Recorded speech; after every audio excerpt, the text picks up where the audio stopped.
في الفيديو بتاع النهارده اقول لك ازاي تذاكر بمساعده الذكاء الاصطناعي. واكيد انت عارف الفتره الاخيره ازاي الذكاء الاصطناعي بدا يتطور، وان حاجه زي العربيات دلوقتي بقى فيها خاصيه او زرار بمجرد اما انت تضغط عليه فبتلاقي ان العربيه بتقدر تسوق نفسها من غير تدخل منك. وتطور حاجه مثلا زي شات جي بي تي دلوقتي بقى يوفر على كميه ناس جهد وتعب كتير جدا في الشغل بتاعهم. والتطور ده على فكره بيكون مخيف جدا، لان خلال 3 4 سنين قدام في كميه وظائف هتنتهي، وده بفضل ان الذكاء الاصطناعي هيتطور اكتر من كده. والعالم والناس دلوقتي كلهم بيتوجهوا ناحيه ان هم يستخدموا الذكاء الاصطناعي في الشغل بتاعهم علشان يوفر عليهم شويه حاجات. فكون ان الناس كلها بتستخدم الذكاء الاصطناعي عشان يوفر عليهم جهد وتعب كبير جدا في الشغل بتاعهم، وانت لسه مش بتستخدم اي حاجه من ده، فاعرف ان انت في خطر كبير جدا. فعشان كده انا عملت الفيديو ده وجاي انقذك من الخطر ده، وجايب لك اقوى 5 مواقع بتشتغل بالذكاء الاصطناعي علشان تساعدك وانت بتذاكر او في الدراسه عموما. وعلى فكره المواقع دي كلها انا مجربهم وفادوني جدا، فعلشان كده انا متاكد ان في على الاقل موقعين من ال5 مواقع اللي انا جايبهم لك في الفيديو بتاع النهارده على الاقل هيفيدوك. وعلى فكره انا جمعت لك روابط كل المواقع دي في لينك واحد موجود تحت في الديسكربشن وكمان في اول كومنت، عشان ما تروحش تتوه مني وتدور كتير. فانا بصراحه كده شايف مفيش تظبيط اكتر من كده، فزي ما انا مظبطك انت برضه لازم تظبطني وتنزل دلوقتي حالا تعمل سبسكرايب،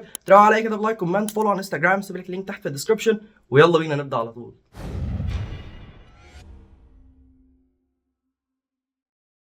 اول موقع وده هيكون كنز كبير جدا جدا بالنسبه للناس اللي بتكره الرياضيات او الماث، وعايز اقول لك ان انا واحد من الناس دي. اي مساله او اي حاجه فيها ارقام انا حرفيا بكره اليوم اللي انا شفت فيه الارقام دي. فلو انت واحد من الناس دي وبتكره اي حاجه ليها علاقه بالارقام، فالموقع ده هيكون فيه السحر كله بالنسبه لك، لانك بمجرد ما تخش على الموقع ده هتلاقي عندك 3 خانات. الخانه الاولى وهي حل لكل المسائل الهندسيه والبراهين ورسم الاشكال الهندسيه، والخانه الثانيه اللي موجوده هنا في الموقع ده فيها حل لكل الرسوم البيانيه. فانت حرفيا اي مساله هتقف معاك سواء هي رسم بياني او حتى كمان مسائل هندسيه، فبمجرد بس اما انت تضغط على اي خيار من دول، وليكن مثلا الخيار بتاع حل مسائل الهندسيه، فهتلاقي عندك الصفحه دي بتكتب اول حاجه الجيفن يعني المعطيات اللي موجوده عندك، وتكتب برضو البروف اللي هو السؤال عموما عايز ايه، وكمان بيقول لك الفاين يعني في الخانه دي هتكتب السؤال عايز منك ايه. وبمجرد بقى ما تخلص كل الكلام ده هتضغط على جو، هتلاقي حل المساله طالع لك بالخطوات والشرح بتاعها. هتقول لي دلوقتي حالا طب يا تميمي انا مش فاهم اول موقع ده ومش بحب استخدم مواقع. هقول لك على طول على تطبيق اسمه فوتوماث، والتطبيق ده فعلا انا مجربه تجربه شخصيه وبينفعني جدا جدا بالذات في ايام الامتحانات. والتطبيق ده برضه هسيب لك الرابط بتاع التحميل بتاعه موجود تحت في الديسكربشن وكمان في اول كومنت في اللينك بتاع المواقع. وعموما التطبيق ده مش محتاج شرح، انت بمجرد بس لما تقف معاك مساله هتروح تفتح التطبيق ده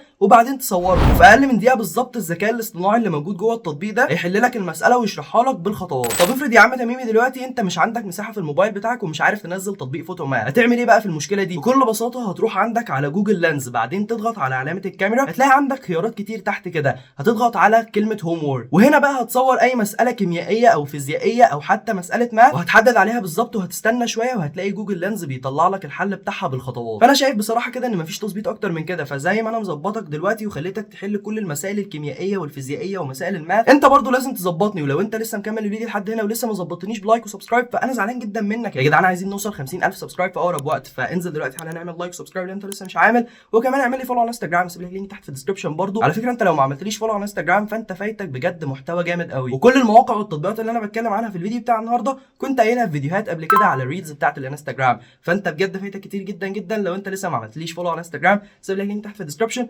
وخلينا بقى نتكلم على الموقع الثاني. الموقع الثاني وده لو انت بتكسل تكتب ورا المستر او الدكتور بتاعك، فالموقع ده هيلقط لك كل الكلام بتاع المستر ده وهيكتبه قدامك بالذكاء الاصطناعي. وعلى فكره بيلقط الكلام باللغه العربيه الفصحى او باللغه العاميه بالانجلش وباي لغه انت عايزها. فبكل بساطه اول لما بتدخل على الموقع ده هتضغط على حاجه اسمها لانش ديكتيشن، هتلاقي الصفحه دي بتفتح معاك، هتنزل لتحت كده شويه جوه الموقع لحد ما تلاقي الاربع خطوط دول، هتضغط عليها وهتنزل بقى تقلب كده لغايه اما تلاقي اللغه العربيه مصر. وبعد ما تختار بقى اللغه العربيه مصر وبمجرد ما تضغط على ستارت هتلاقي اي كلام انت دلوقتي حالا بتقوله قدام الكمبيوتر بتاعك او اللابتوب بتاعك او حتى كمان الموبايل بتاعك او التابلت بتاع المدرسه، هتلاقي الكلام بيتسجل وبيتكتب بالذكاء الاصطناعي وحرفيا مش هيكون في اي غلطه. وبس كده ده كان الموقع الثاني، لو انت عايز تجربه هتلاقي الرابط بتاعه موجود تحت في الديسكربشن وكمان في اول كومنت. الموقع الثالث وده اكتر موقع فادني فعلا في تنظيم وقتي للمذاكره، لان انا واحد من الناس مش بعرف اقعد على الكتاب اكتر من 10 دقائق ربع ساعه 25 دقيقه بالكتير، فالموقع ده بقى بينظم لك وقتك لانك تقدر تذاكر 25 دقيقه وبعدين تاخد 5 دقائق بريك. ففعليا انت بعد تكرار الموضوع ده هتلاقي ان انت بتقعد فتره طويله جدا تذاكر وانت مش حاسس، لانك بعد 25 دقيقه مذاكره هتاخد 5 دقائق بريك، انت كل شويه كده دماغك هتعمل ريفرش وهتنسى فعلا ان انت بتذاكر. والطريقه دي اسمها بومودورو تكنيك، وفعليا اتعمل على الطريقه دي كميه ابحاث كتيره جدا، ونتيجه بقى كل الابحاث دي عن التكنيك ده كلهم فعلا بيقولوا ان التجربه دي اثبتت الكفاءه بتاعتها. فالمهم بقى ان انت مجرد ما تخش على الموقع ده هتلاقي الواجهه بتاعته سهله جدا. اول حاجه عندك البومودورو، وهتنزل لتحت كده شويه هتضغط على اد تاسك، وهتكتب مثلا ان انت عايز تذاكر درس كيمياء او نص درس كيمياء 5 صفحات عموما من اي ماده انت عايز مثلا تذاكرها في 25 دقيقه. وبعد ما تعمل اد للتاسك ده هتضغط على ستارت،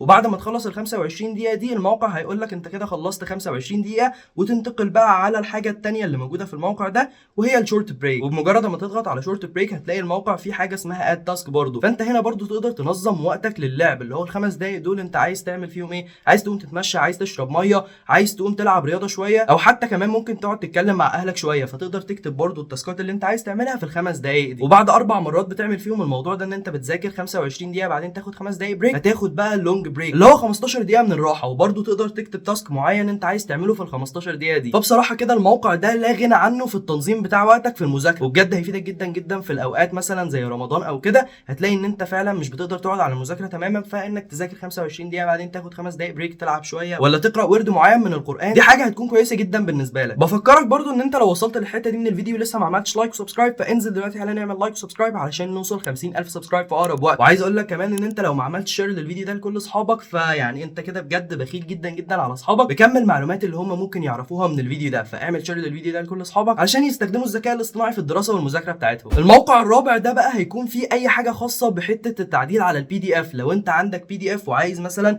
تشيل منه صوره معينه او تاخد منه كام صفحه معينه، فكل ده تقدر تعمله من خلال الموقع ده. وكمان عندك خيار ان انت تعمل سبليت للورق اللي موجود جوه البي دي اف. لو البي دي اف ده مثلا ورقتين A3 فتقدر تقطع الورقتين ال A3 دول لاربع ورقات A4. وممكن كمان تعمل كومبريس للبي دي اف بتاعك، اللي هو يعني تضغط البي دي اف ده، فكل حاجه فعليا ليها علاقه بالبي دي اف هتلاقيها موجوده هنا في الموقع ده. وفي ميزه قويه جدا هنا في الموقع ده، وهي ان انت لو عايز تضيف صوره جوه البي دي اف فبتقدر تعمل الموضوع ده. وعايز اقول لك ان الموقع بيكون مجاني تماما وما فيهوش اي اعلانات. الموقع الخامس والاخير، والموقع ده هيفيدك جدا جدا لو انت بتحب تذاكر مع مجموعه من صحابك بس اصحابك كلهم دلوقتي في اجازه او كلهم دلوقتي فشلوا ومش عايزين يذاكروا وقاعدين مع بعض على القهوه، وانت الوحيد يا عيني اللي قاعد بتذاكر لوحدك في البيت. بس انت بصراحه كده مش بتحب تذاكر لوحدك وعايز تذاكر مع مجموعه من الناس. فالموقع ده جامد قوي في الموضوع ده، لانك بمجرد ما تخش على الموقع ده وتعمل اكونت عليه او تعمل لوج ان بالفيسبوك بتاعك هتقدر تخش في رومات كتيره جدا تقعد تذاكر فيها مع مجموعه كبيره جدا من الناس. وبكده برضو انت بتعمل حاجتين في نفس الوقت، وهي ان انت بتتعلم وبتقعد تذاكر وفي نفس الوقت بتتعرف على ناس جديده. وبس كده يا جدعان، دول كانوا اقوى 5 مواقع بيشتغلوا بالذكاء الاصطناعي هيفيدوك جدا في الدراسه. اكتب لي برضو تحت في الكومنتات لو انت بتستخدم موقع معين وبيساعدك جدا في الدراسه، الموقع ده ممكن يفيد الناس. فاكتب لي برضو تحت في الكومنتات الترشيحات بتاعت اقوى مواقع بتستخدم الذكاء الاصطناعي وممكن تفيدنا في الدراسه. وبس كده يا جدعان، كده خلصنا الفيديو بتاع النهارده. اتمنى فعلا الفيديو يكون عجبكم.